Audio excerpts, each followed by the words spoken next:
Ya, langsung aja. Pertanyaan yang pertama, dari mana asal bahan baku kedelai yang digunakan di pabrik ini?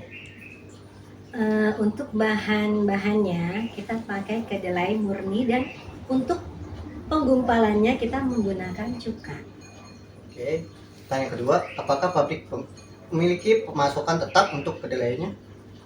Untuk pembelian bahan baku, kami biasanya mendapatkannya dari supplier dan langganan tertentu.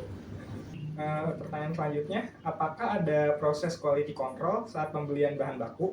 Jika iya, bagaimana kriteria pemilihannya?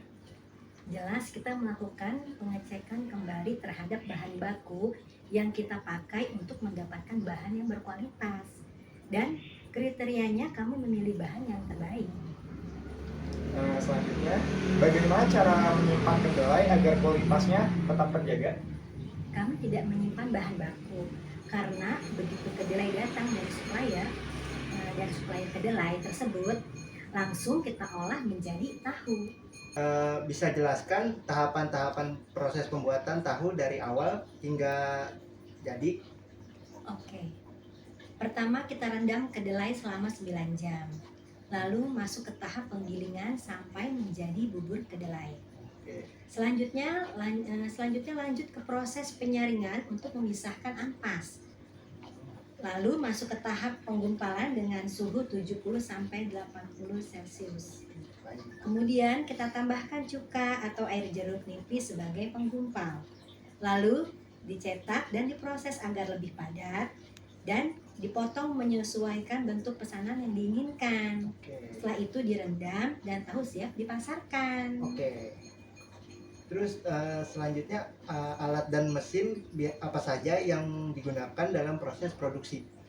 Mesin penggiling kedelai baik untuk bak untuk merendam, kain batis untuk menyaring, panci besar, cetakan tahu, dan alat untuk memotong. Oke, baik. Selanjutnya nih Bu, biasanya membutuhkan waktu berapa lama sih dalam produksi tahu? Untuk proses pembuatannya biasanya kita butuh waktu 4-6 jam. 4-6 jam. Ya. Terus pertanyaan selanjutnya, kira-kira kemana aja nih distribusi produk tahu dari pabrik? Untuk saat ini kita hanya menyuplai ke pasar-pasar tradisional terdekat saja. Oke, terus pertanyaan selanjutnya, apakah pabrik bekerja sama dengan distributor tertentu? Oh tidak, biasanya kami menyuplai pasar dan langsung ke konsumen. Oh, langsung ke konsumen. Iya. Oh iya. Dengan Ibu siapa namanya? Saya Ibu Ani. Bu Eni. Terima kasih ya Bu atas waktu wawancaranya dan Iya. informasinya sangat membantu. Iya, sama-sama.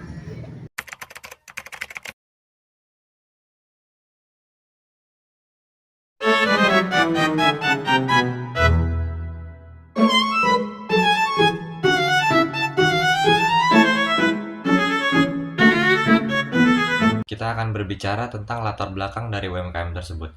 Pabrik Tahu Pak Momon merupakan usaha rumahan yang bergerak di bidang produksi tahu tradisional. Pabrik ini berlokasi di Jalan Haji Sibi, nomor 45, RT 11 RW 02, dan dikenal akan kualitas tahu yang baik serta dibuat dari kedelai pilihan. Dengan tetap mempertahankan proses produksi tradisional, usaha ini tidak hanya memenuhi kebutuhan pasar lokal, tetapi juga membuka lapangan kerja bagi masyarakat sekitar.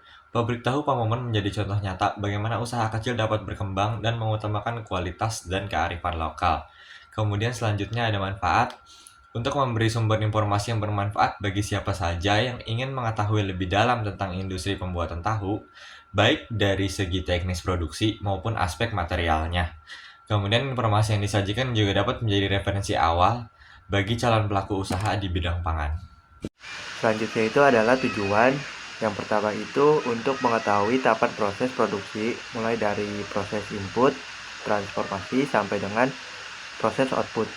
Terus yang kedua itu mengidentifikasi sistem penerimaan, penyimpanan, dan pengolahan bahan baku yang diterapkan di pabrik tahu Pak Momon.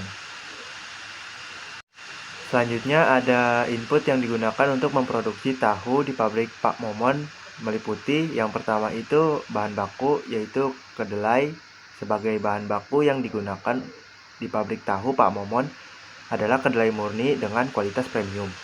Terus yang kedua itu ada air bersih yang digunakan dalam proses perendaman, penggilingan, dan perebusan. Terus yang ketiga itu ada koagulan alami yaitu air perasan jeruk nipis atau cuka sebagai penggumpal protein kedelai. Terus yang keempat itu peralatan meliputi mesin penggiling, panci besar, kain batis, ember, cetakan tahu, dan alat untuk memotong. Proses transformasi pada pabrik tahu Pak Momon dilakukan melalui beberapa tahapan, yaitu yang pertama perendaman kedelai. Kedelai direndam selama kurang lebih 9 jam. Yang kedua, lalu masuk ke tahap penggilingan sampai menjadi bubur kedelai. Yang ketiga, selanjutnya lanjut ke proses penyaringan untuk memisahkan ampas. Yang keempat, lalu masuk ke tahap penggumpalan dengan suhu 70-80 derajat Celcius. Yang kelima, kemudian kita tambahkan cuka atau air jeruk nipis sebagai penggumpal. Yang keenam, lalu dicetak dan dipres agar lebih padat dan dipotong menyesuaikan bentuk pesanan yang diinginkan. Yang ketujuh, setelah itu direndam dan tahu siap dipasarkan. Selanjutnya, proses output.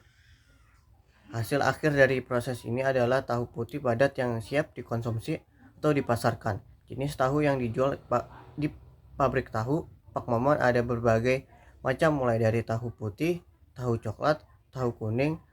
Produk dijual langsung ke pasar tradisional, pengecer lokal, dan langsung ke masyarakat. Pengemasan yang digunakan adalah plastik. Selanjutnya pemilihan bahan baku.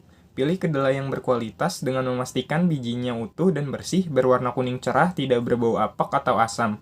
Teksturnya tidak terlalu keras, serta berasal dari pemasok yang terpercaya agar menghasilkan tahu yang lembut dan enak.